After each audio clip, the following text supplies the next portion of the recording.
84 लाख योनियां देख लो, कल की चिंता केवल मनुष्य को है और परेशान भी मनुष्य है। कल की चिंता चिड़िया को नहीं है, इसलिए आज बिंदास घोंसले में बैठ के आनंद से रह रही है, कल फिर फुर्र से उड़ जाएगी। किसी ने कहा चिड़िया कल के लिए भी दाना क्यों नहीं इकट्ठा कर लेती? चिड़िया बोली पागल हो क्या? जिस परमात्मा ने आज पेट भर दिया है वही कल भी पेट भर देगा। परेशान क्यों होना कल के लिए? कल किसने देखा है? कल किसने देखा है? आज हम खोएं क्यों? और जिन घड़ियों में हंस सकते हैं उन घड़ियों में रोएं क्यों? गाए जा खुशी के तराने, ठंडी आहें भरना क्या, मौत आएगी तो मर भी लेंगे, मौत से पहले मरना क्या। लिखा मुकद्दर में मिटता नहीं आंसू बहाने से, लिखा किस्मत में मिटता नहीं आंसू बहाने से, जो होनी है वो होके रहेगी किसी बहाने से। इसलिए आप कुछ कर नहीं सकते, इसलिए सदा प्रसन्न रहो, इच्छाओं पे कंट्रोल करो। जो मिल रहा है ईश्वर का प्रसाद मानकर ग्रहण करो। खुशी मिल रही है तो खुश रह लो, दुख मिल रहा है ईश्वर का कड़वा प्रसाद मान के रखो। परेशान ना हो, दुख में भी प्रसन्न रहो, वही जीवन है। दुख में भी हैप्पी रहो, क्योंकि आप परिस्थितियां बदल नहीं सकते। राम को 14 साल का वनवास मिला, अब आपको मिला होता तो आप तो बहुत रोते, बाप ने हमारा गलत कर दिया, राजा बनाने को बोला तो वनवास भेज दिया। लो अब आप तो बहुत फोन लगा ओ भैया सुनो, हाँ पिताजी का दिमाग खराब हो गया, देखो राजा बनाने का बोल रहे तो वनवास भेज दिया। आप तो तमाम कंप्लेंट कर देते अपने बाप के खिलाफ, पागल हो गया है, सठिया गया है। आज का बेटा ऐसा करे कोई बाप कि जा 14 साल के लिए, फिर बेटा तो मरवा दे बाप को, बुढ़ा। हाँ या ना? कितने बेटे, अभी नहीं लखनऊ में एक बेटे ने अपने बाप को पैक कर दिया ड्रम में। बाप ने केवल ये बोला बेटा डॉक्टर बनना है पढ़ लिख के। क्या बनना है? बाप चाहता था डॉक्टर बने मेरा बेटा, पढ़ाया लिखाया, बेटा पढ़ते ही नहीं, ज्यादा पढ़ाने का दिया तो मार डाला। हाँ या ना? फिर वो 14 साल का भेजते तो ये करते क्या? लेकिन धन्य है राम के 14 साल वनवास गए तो रोए नहीं, पिता को कोसा नहीं, अपने उस 14 साल को बेहतर से जिया। बोलो हाँ, राम जी समाज का आईना है, दर्पण है। राम जी ये कहना चाहते हैं कि समय कैसा भी निर्मित हो जाए, परिस्थिति सिचुएशन कैसी भी हो, पर उसे एंजॉय करो, आनंद से जी लो, काट लो वो समय, क्योंकि काटना तो है ही, तो रो के काटो या हंस के तो क्यों ना। राम के वह 14 साल ही इतिहास में दर्ज है, बाकी राम जी ने राज्य तो 13,000 साल किया। कितने साल? राम जी 13,000 वर्षों तक रहे, पर दुनिया याद केवल 14 साल करती है। आपके सुख के दिन कोई नहीं देखता, आपके संघर्षों के दिन दुनिया देखती है। संघर्षों में अपने मन को काबू रखना और संघर्षों में जरा सही निर्णय लेना, क्योंकि विषम परिस्थितियों में लोग डिसीजन गलत ले लेते हैं। जब आपके जीवन में दुख आता है, जब जीवन में संकट आता है, उसी समय आप लड़खड़ा जाते हैं और उसी समय आपको अपने आप को संभालना होता है। अच्छे दिनों में तो सब संभाल लेते हैं अपने को, अच्छे टाइम पे तो संभालने की जरूरत ही नहीं है। अच्छे वक्त में तो हम संभलाए हैं, संभालने की आवश्यकता तो मैया तब है ना जब समय बिगड़ जाए, परिस्थितियां विपरीत हो। विपरीत विषम परिस्थितियों में भी आप निर्णय सही ले रहे हैं, यह आपकी समझदारी है। सही है?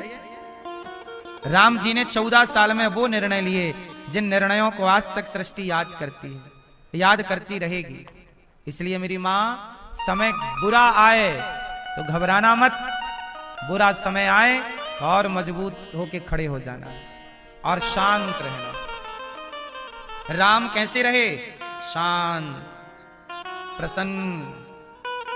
आपके जीवन में जरा सा नुकसान आ जाए, जरा सी तकलीफ आ जाए, आप सोचते हैं यार हम मर जाते हैं, आत्महत्या कर लेते हैं। क्या रखा है जीवन में?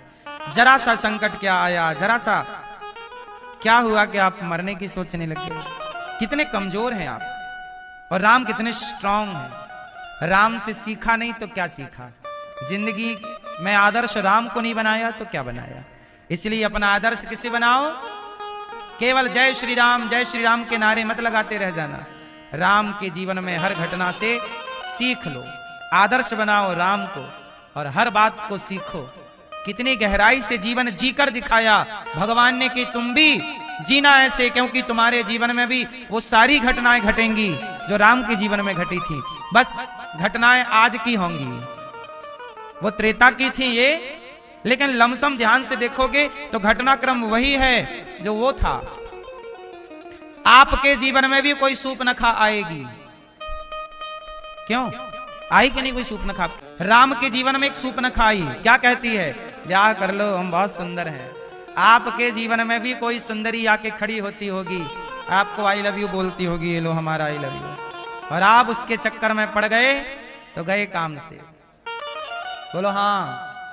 कितने पुरुषों के लिए पत्नियां रोती हैं कि मेरे पति का चक्कर चल रहा है पड़ोसन से, चक्कर में बर्बाद हो गए कितनों की गृहस्थियां, हाँ या ना? हर तीसरी स्त्री परेशान है। अब बताओ, कोई भले ना, पर धरती में वर्तमान की स्थिति में हर तीसरी स्त्री परेशान है कि मेरा पति का किसी के संग चक्कर है। आपके जानकारी में, मोहल्ले पड़ोस में, रिश्तेदारी में बहुत ये केस होंगे जिसका घर बर्बाद हो चुका है पराई स्त्री के चक्कर में, पराई पुरुष के चक्कर में। बोलो हाँ। राम से ये सीख नहीं ली तो क्या सीखा? राम के सामने सूर्पनखा आई थी, राम ने एक बार भी उसकी ओर, यही है सीख कि जब कोई भी स्त्री आपके समक्ष आए तो आप आंखें उठाकर भी ना देखें उसे। ये राम से नहीं सीखा तो फिर काय बात की तुम पूजा करते हो? दिन भर राम की पूजा करोगे और सीखोगे कुछ नहीं, तो पूजा करने से क्या हो जाएगा? क्यों भैया, तुम राम की पूजा कर रहे हो और पराई औरत के चक्कर में पड़े हो, तो राम की पूजा सफल होगी? उत्तर दो मेरी मां। इसलिए राम की पूजा करने से ज्यादा राम के आदर्श को जीवन में उतारना ही पूजा है, यही पूजा। अब आदर्श कोई नहीं उतार रहा है और पूजा पूजा पूजा। इसलिए कहता हूं राम का हर निर्णय हमारा और आपका डिसीजन है। एक अच्छा मैं आपको अच्छा इंसान बनाने की बात कर रहा हूं। यदि आपने ठान लिया है कि आपको एक अच्छा शैतान बनना है तो फिर मेरी कोई भी बात आपके लिए नहीं है। मेरी हर बात उसके लिए है जो ये अंदर से ठान ले कि मुझे एक अच्छा इंसान बनना है, चाहे वो पुरुष हो या स्त्री, ये उसके लिए मेरी बातें हैं। यदि आपको शैतान बनना है तो आप फिर मुझे ढोंगी पाखंडी समझ लेंगे, अरे तो बातें हैं, कोई बात नहीं। राम के सामने रावण राम को गाली देता था, कृष्ण के सामने शिशुपाल कृष्ण को गाली देता था। जो ईश्वर को नहीं समझ पाए ऐसे लोग तब भी थे जब स्वयं भगवान थे। राम के समय भी ऐसे लोग थे जो राम को नहीं समझ पाए, कृष्ण के समय भी ऐसे लोग थे जो कृष्ण को नहीं समझ पाए, तो आज भी ऐसे लोग हैं जो राम कृष्ण को नहीं समझ पाए। इसमें आश्चर्य क्या है? राम के सामने ना गाली देता था रावण और कृष्ण के सामने ना गाली देता था शिशुपाल, तो आज भी कोई कृष्ण को गाली दे तो इसमें आश्चर्य क्या है? गाली देने वाले तो तब भी थे जब श्री कृष्ण मौजूद थे। बोलो हाँ।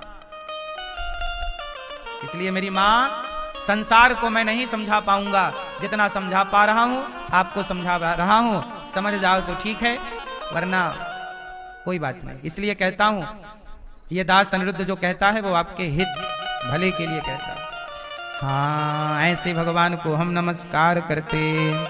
यम प्रव्रजंत मनुपेतमपेत कृत्यम द्वैपायनो विरह कातर आजुहाव पुत्रेति तन्मयतया तर्वोऽभिनेदुस् तं सर्वभूत हृदयं मुनिमानतोऽस्मि।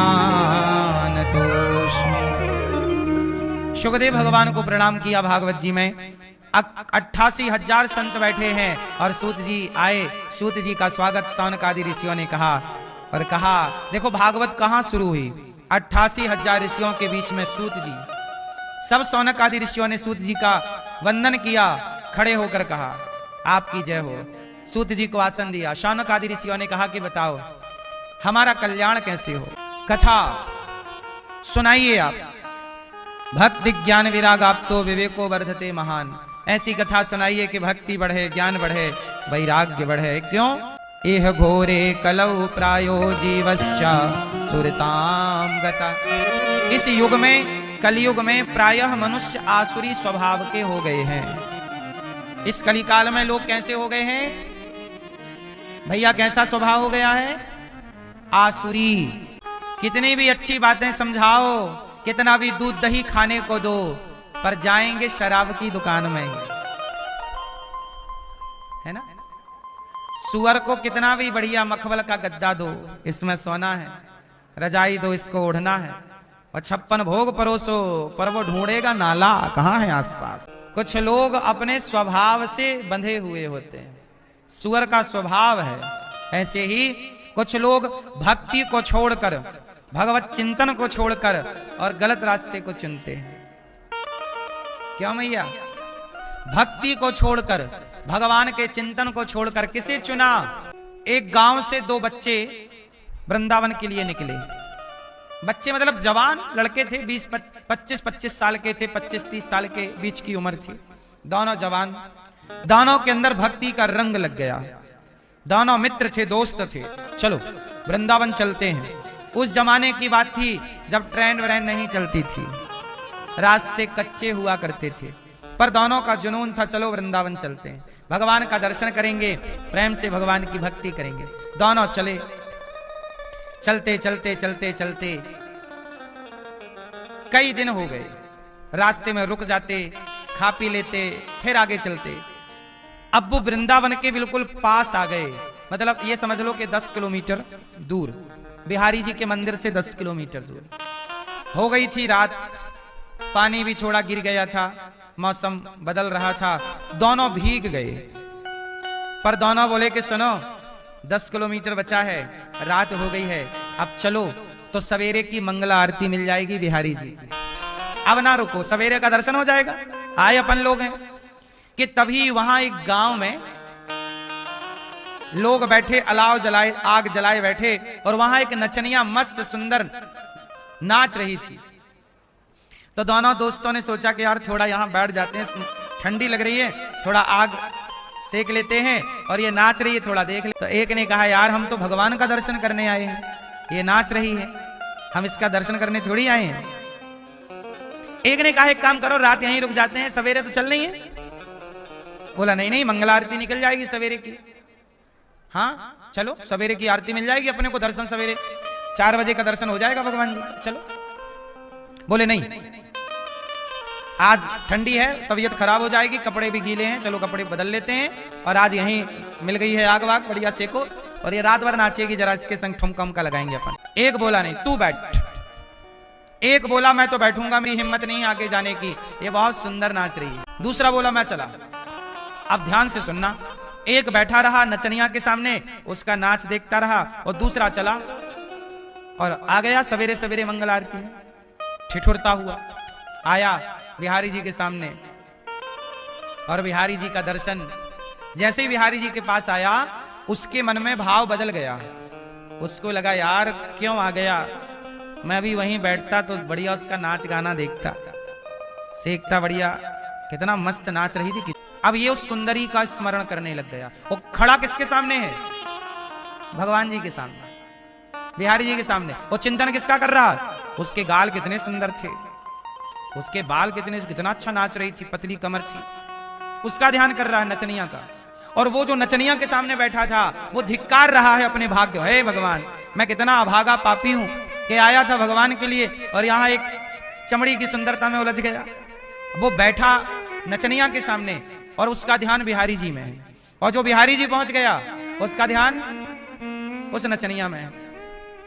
संयोग देखो कि दोनों की मृत्यु हो गई, दोनों मर गए। और जब दोनों मरे तो दोनों का हिसाब यमराज जी ने किया। दोनों एक साथ ही लगभग मृत्यु हुई।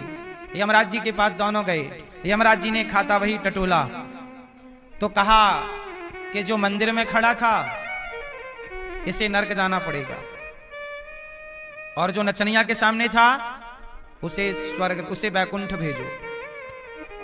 तो उसने, जो भगवान के सामने मरा, उसने कहा यमराज जी ये तो निर्णय गलत है आपका, मैं तो मंदिर में मरा हूं, भगवान के आगे मरा हूं, मुझे तो बैकुंठ मिलना चाहिए। बोले नहीं, तुम्हारा शरीर तो मंदिर में था पर तुम्हारा मन किस में था? उस नाचने वाली नृत्यांगना में था। तुम उसकी सुंदरता की बात कर रहे थे, वाह उसके गाल कितने सुंदर, उसका हृदय कितना सुंदर, उसकी कमर कितनी सुंदर, उसका नृत्य कितना सुंदर। आप उस स्त्री का गुणगान गा रहे थे, आपका चित्त उसकी ओर खिंच रहा था, ध्यान उसका था। और वो जो उस नृत्यांगना के सामने था, उसके चित्त में बिहारी जी प्रकट हो गए। हे प्रभु अपराधी हूं, क्षमा करना, आपका दर्शन नहीं कर सका। भगवान की छवि उसके चित्त में बसी थी। इसका मतलब यह हुआ कि शरीर कहाँ है इससे कोई फर्क नहीं पड़ता, मन कहाँ है इससे फर्क पड़ता है। इसलिए घर में रहकर भी आप दुनिया के किसी कोने में रहिए, पर अपना मन भगवान में रखिएगा, क्योंकि तन की प्रधानता नहीं है कि तन कहाँ है, प्रधानता किसकी है? किसकी? मन के हारे हार है, मन के जीते जीत, मन ही मिलावत राम से, मन ही करत फजीत। इसलिए मन की गति है अटपटी, झटपट लखे न कोय, मन की जब खटपट मिटे तो झटपट दर्शन होए। इसलिए कहता हूं मन को भगवान से जोड़ करके रखिएगा।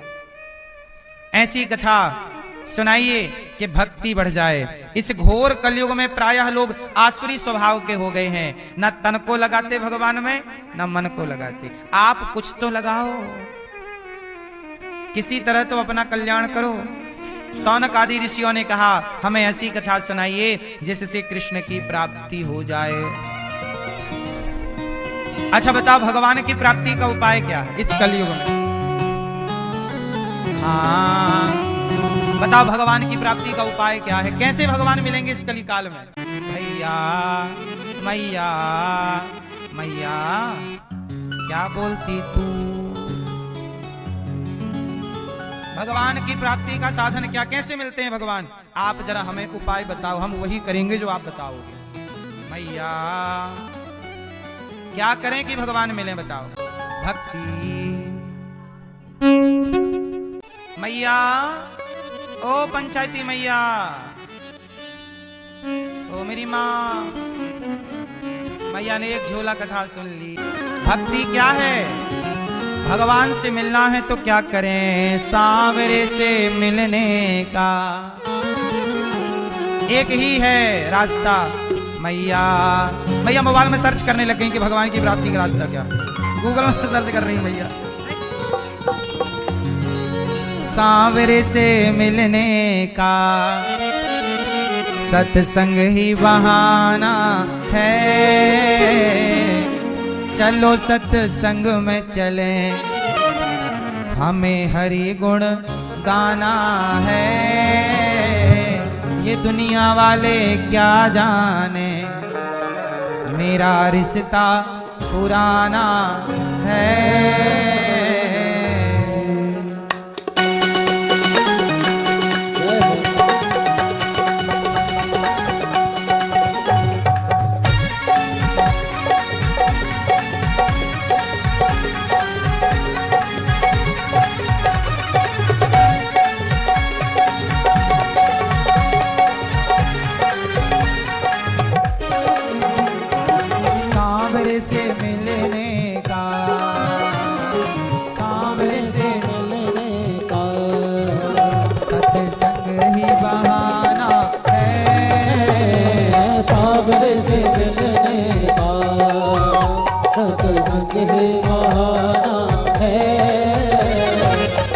सत्संग में चले, हमें हरि गुण गाना है। चलो सत्संग में चले, हमें हरि गुण गाना है। सागरे से मिलने का जय हो।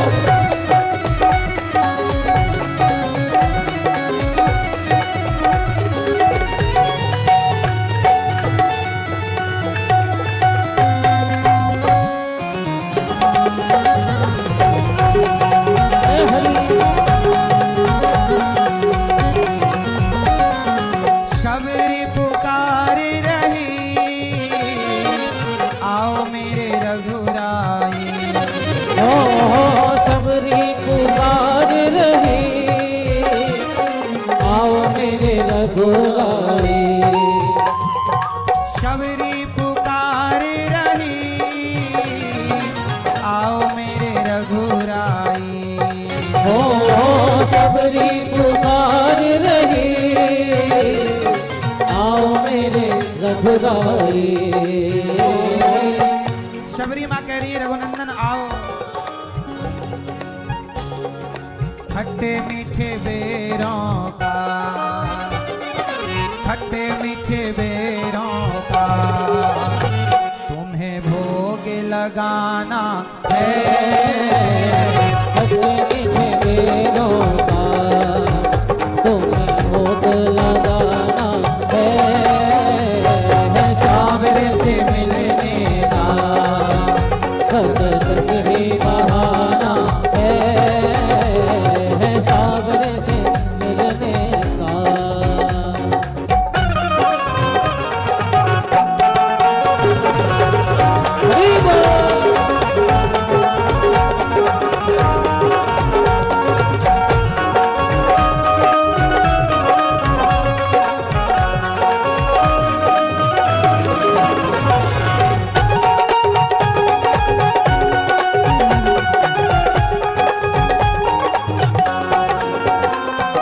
द्रौपदी पुकार रही आओ मेरे बनवारी। हो द्रौपदी पुकार रही आओ मेरे बनवारी। द्रौपदी पुकार रही आओ मेरे गिरधारी। हो द्रौपदी पुकार रही आओ मेरे गिरधारी। चीर बढ़ा जाओ मेरा चीर बढ़ा जाओ मेरा। मेरी लाज को बचाना है। चीर बढ़ा जाओ मेरा मेरी लाज को बचाना है। सावरे से मिलने का सत्संग ही बहाना है। सावरे से मिलने का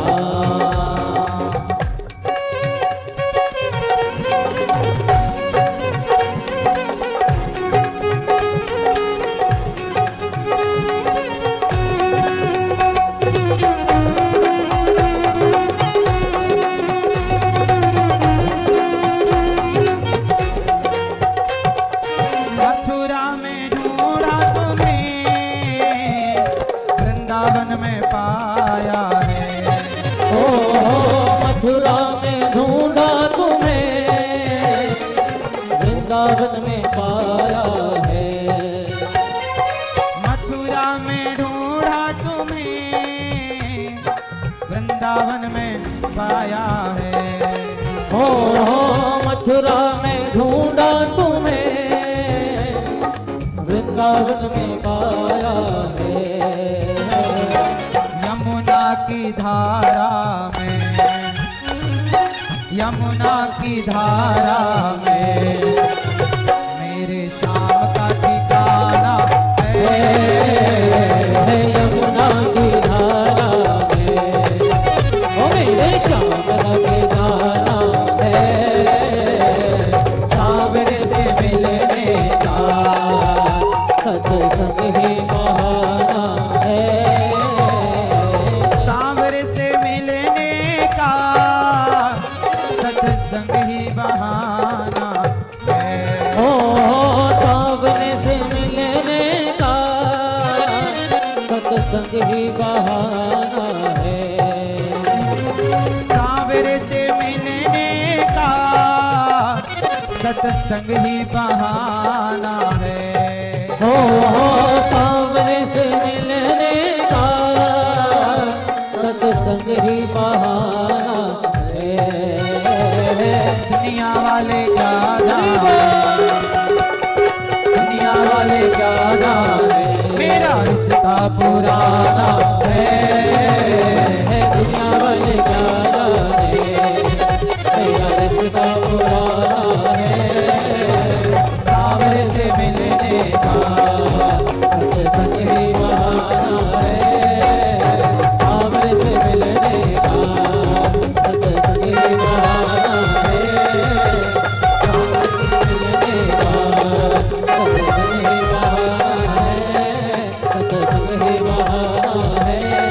सत्संग ही बहाना है। गोविंद हरे मुरारे हे नाथ नारायण वासुदेवा। श्री कृष्ण गोविंद हरे मुरारी। हे नाथ नारायण वासुदेवा कृष्ण प्राप्तिकरं शश्वत साधनम तद्वदाधुना। क्या कहा? ऐसी कथा सुनाइए कृष्ण की प्राप्ति हो जाए। प्रीति शौनक चित्ते ते यतो वच्मि विचार्य चा सर्व सिद्धांत निष्पन्नम संसार भयनाशनम। काल व्याल मुखग्रास त्रास निर्णास हे तवे श्रीमद्भागवतं शास्त्रं कलौ कीरेण भासितम्।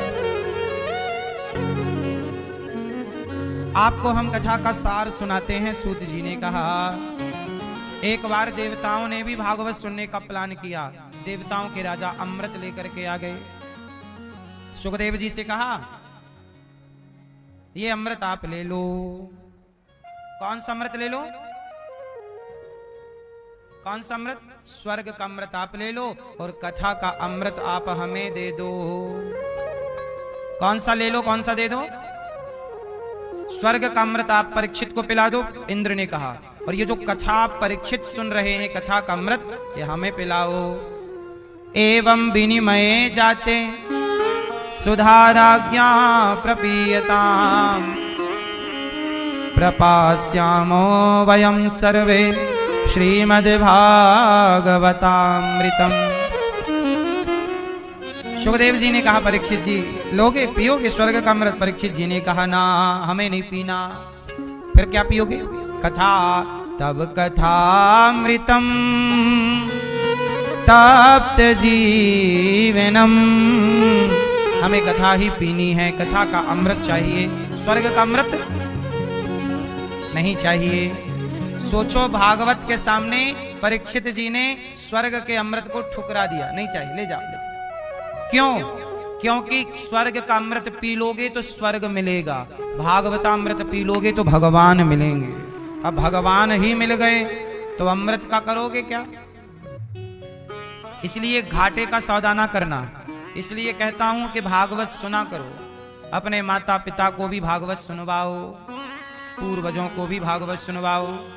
भागवत जरूर सुनवाना चाहिए। यहाँ आज से पोथी पाठ बैठा है, भक्तों ने, यजमान परिवारों ने, कुछ लोग आकर, कुछ लोग घर पर ही बैठकर कथा का रसपान कर रहे हैं।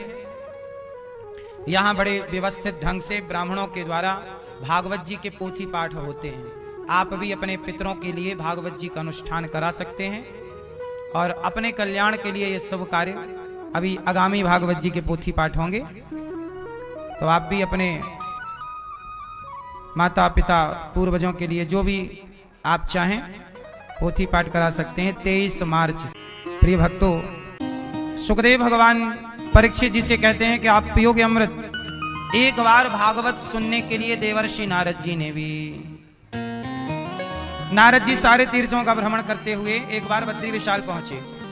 तो बद्री विशाल में संतों ने नारद जी से कहा, संतों ने पूछा, कथम ब्रह्मन् दीन मुखः कुतश्चिन्तातुरो भवान् त्वरितं गम्यते कुत्र कुतश्चागमनं तव।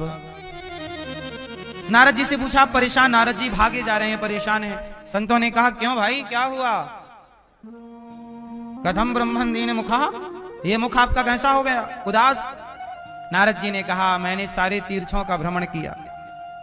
अहम तु पृथ्वीम यातो ज्ञात्वा सर्वोत्तमामिति पुष्करम च प्रयागम च काशीम गोदावरीम तथा हरे क्षेत्रम कुरुक्षेत्रम श्रीरंगम सेतु बंधनम।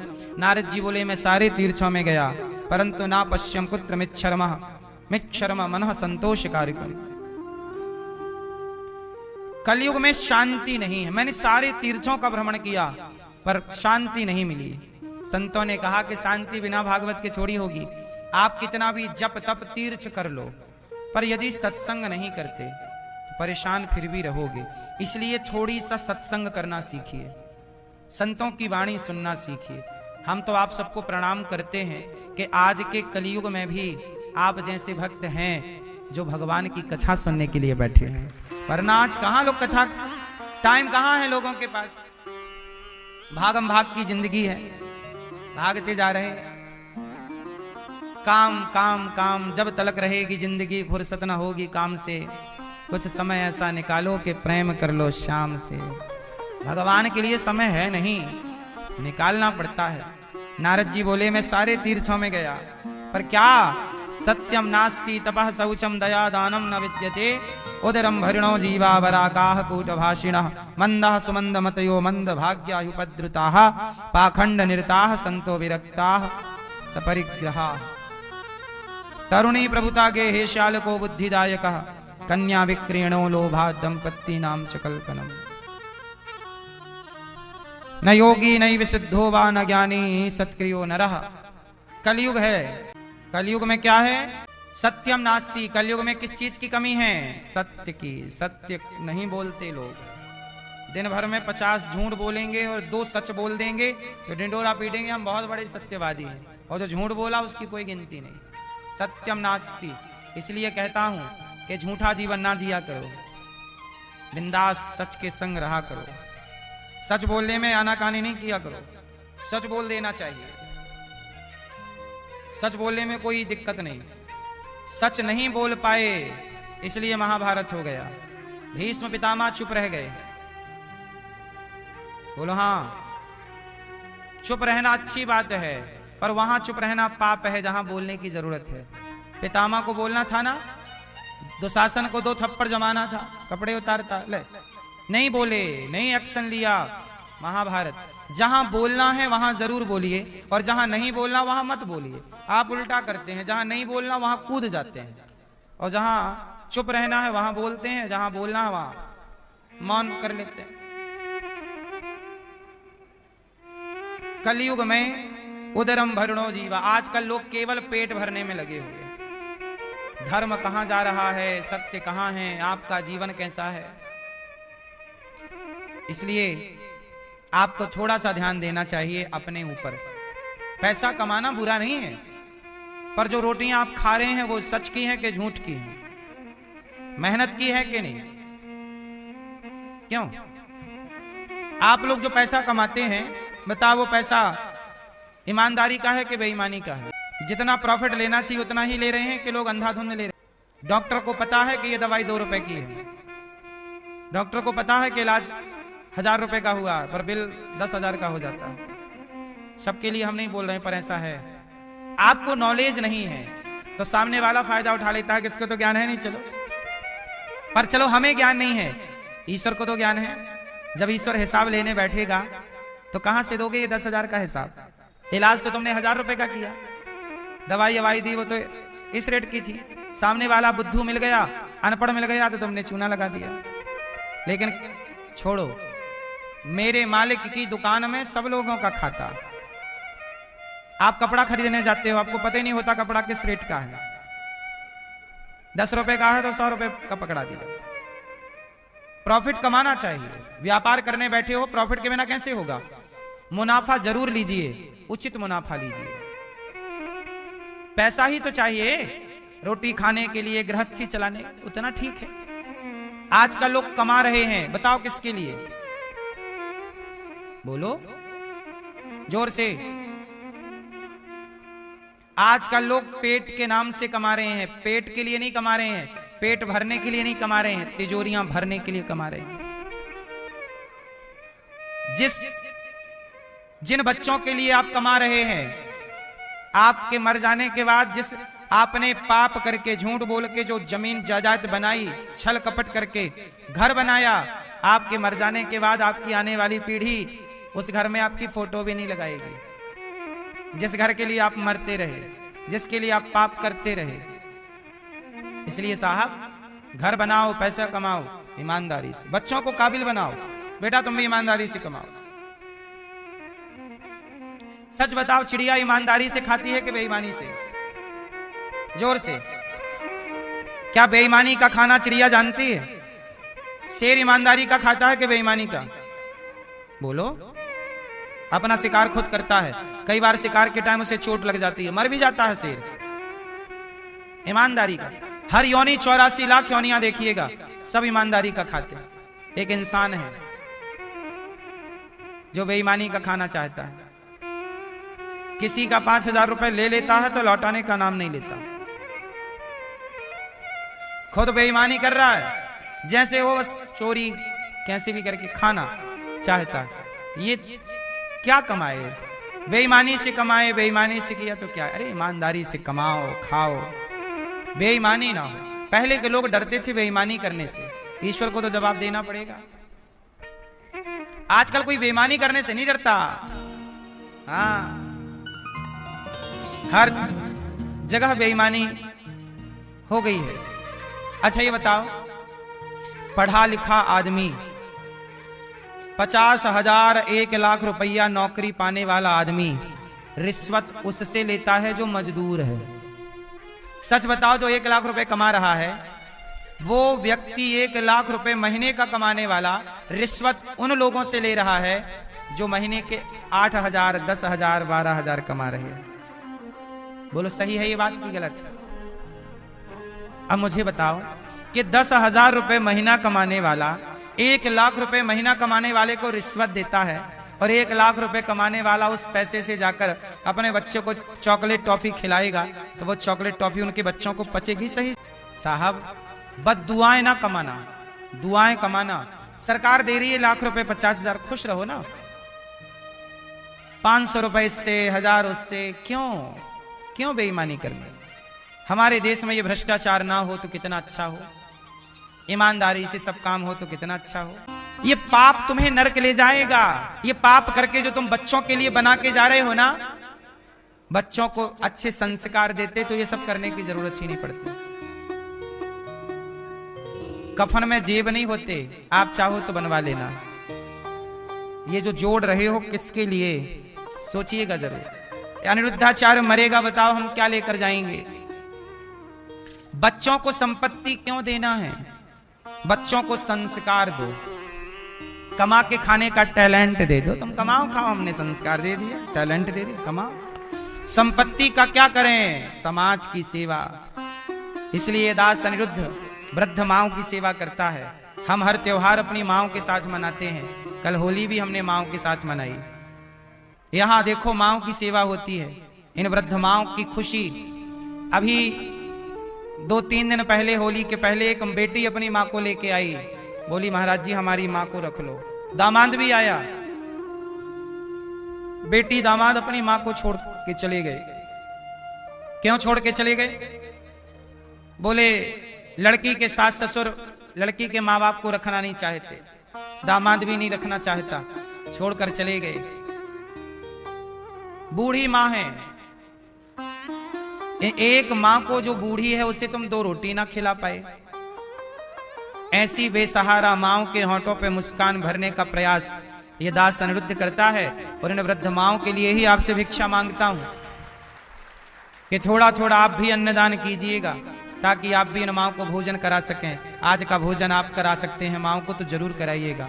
नाश्ता बंटवा सकते हैं तो जरूर बंटवाइएगा, क्योंकि आप भी सहयोग नहीं करेंगे माओं को, आप भी रोटी नहीं देंगे तो कौन देगा। भक्ति महारानी गौरी गोपाल आश्रम में देखो अखंड रसोई चलती है, कोई भी भक्त आओ सबको भोजन, ये सेवा है। हम मर जाएंगे क्या लेकर जाएंगे? इसलिए आपसे कहते हैं कि आप भी थोड़ा अन्नदान करो, ज्यादा जोड़ने के चक्कर में ना पड़ो। जोड़ना है पुण्य जोड़ो, पैसा तो धरा रह जाना है सबका। टाटा जी गए तो कितना लेके चले गए, आप कितना ले जाओगे? क्यों भैया?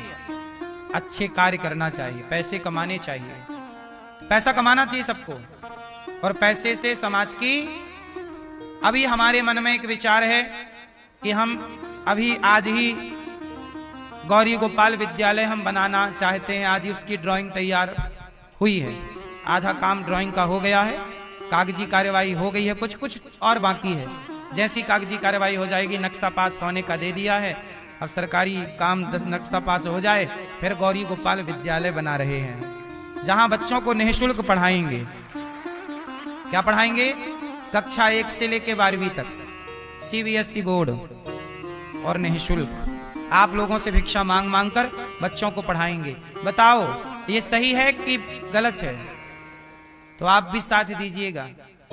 गौरी गोपाल गुरुकुल का नक्शा विद्यालय का जल्दी से नक्शा पास होने का दे दिए हैं। अब सरकारी, अब जितना टाइम लगे बस इसके बाद काम चालू हो जाएगा और 2 साल में लगभग तैयार होकर के बच्चे पढ़ने लग जाएंगे। तो आप भी जरूर विद्यालय के निर्माण में सहयोगी बनिए। मैं चाहता हूं कि हर गरीब वो व्यक्ति जो रिक्शा चलाने वाला है, कोई भी हो, सब समाज के लिए, लड़की लड़का सबके लिए गौरी गोपाल विद्यालय बन रहा है और निःशुल्क तैयार, केवल शिक्षा नहीं देंगे, वहां ऐसे संस्कार देंगे कि जिससे बच्चे अपने माँ बाप को घर से निकालें ही ना। थोड़ा वेदों का ज्ञान, पुराणों का ज्ञान, भारतीय दर्शनों का बोध हो। आज भारतीय संस्कार से बच्चे अछूते रह गए हैं, वंचित रह गए हैं, संस्कार ही नहीं है। श्रवण कुमार के बारे में जानते ही नहीं तो माँ बाप की सेवा क्यों करेंगे? बच्चों को श्रवण कुमार का पाठ जरूर पढ़ाना चाहिए, हरिश्चंद्र की बात जरूर पढ़ानी चाहिए ताकि सत्यवादी समाज बने।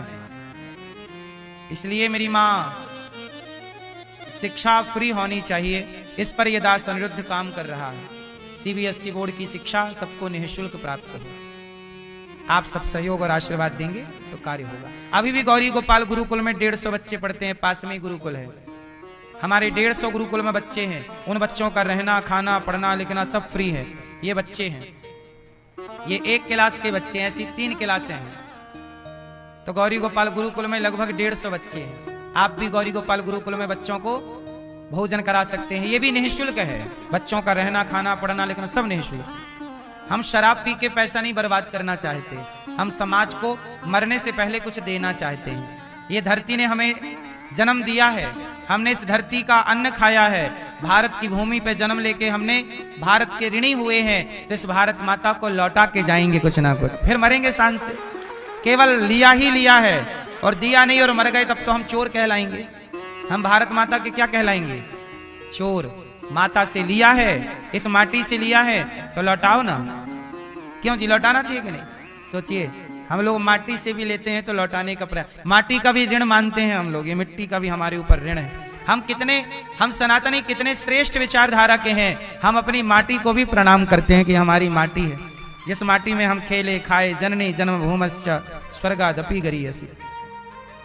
और लोग इतने बेईमान हो गए हैं कि किसी से 5000 रुपए लेते हैं तो लौटाते नहीं। इतने बेईमान भी लोग, वो लोग ईमानदार हैं जो माटी का ऋण मानते हैं, और वो लोग बेईमान हैं जो इस माटी के ऋण को भूल गए हैं। क्यों मैया? भूलना चाहिए। माता का ऋण, जन्म देने वाली माता और भारत माता दोनों का ऋण सदा याद रखना चाहिए।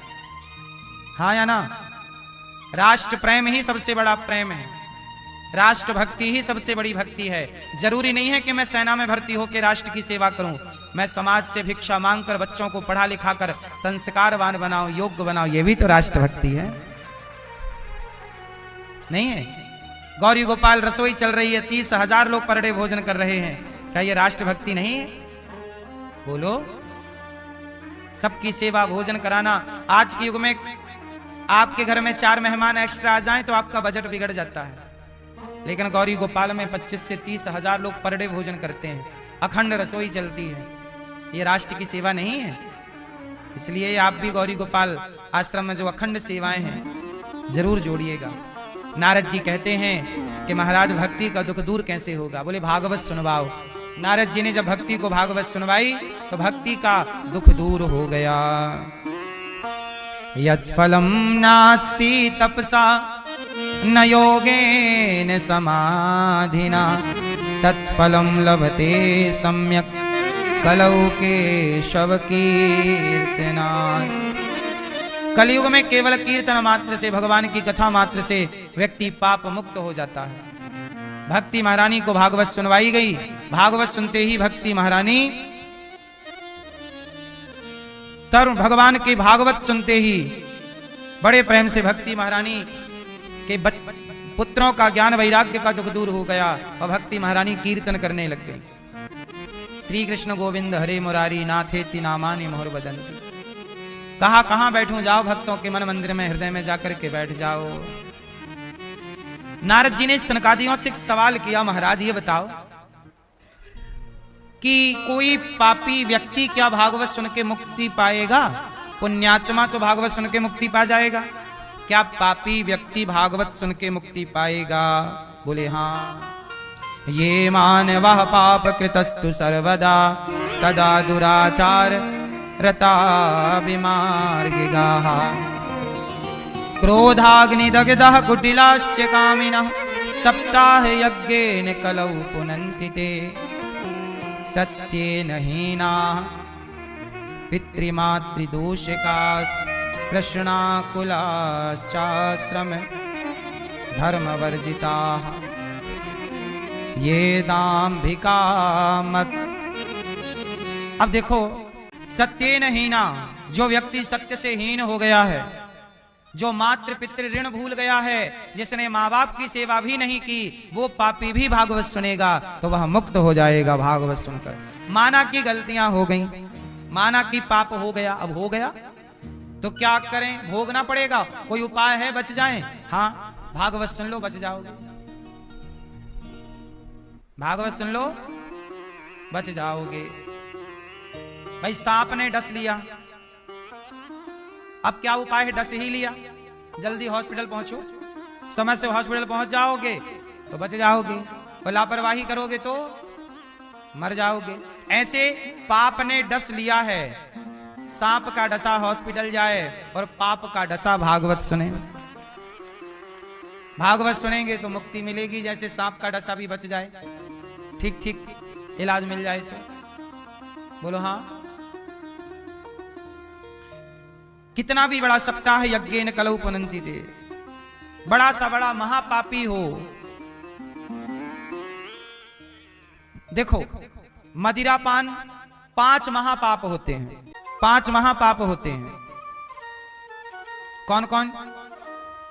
जो मदिरापान करे, जो ब्रह्म हत्या करे, जो स्वर्ण की चोरी करे, जो गुरु पत्नी के साथ गमन करे, गलत करे, और जो विश्वासघात करे, ये 5 महापापी होते हैं।